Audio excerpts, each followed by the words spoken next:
വാഹനങ്ങളുടെ ശവപ്പറമ്പ് നേടുന്നുണ്ടോ?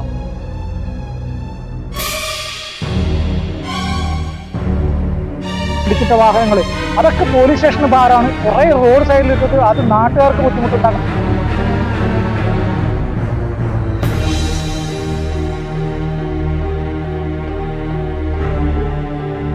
ഏറ്റവും കൂടുതൽ മരിച്ചുപോയ വാഹനം മോട്ടോർ വെഹിക്കിൾ ഡിപ്പാർട്ട്മെന്റ്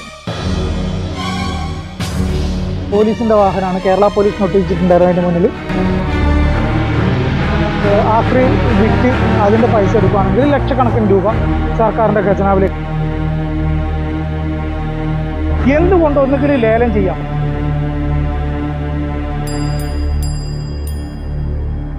ഒളിപ്പിച്ച് വെച്ചതുപോലെ ഇങ്ങനെ നശിച്ച് താഴേക്കോ. അവിടെ ഒരു ചേസ് ഉണ്ട്, അത് കാണിച്ചു തരാട്ടോ.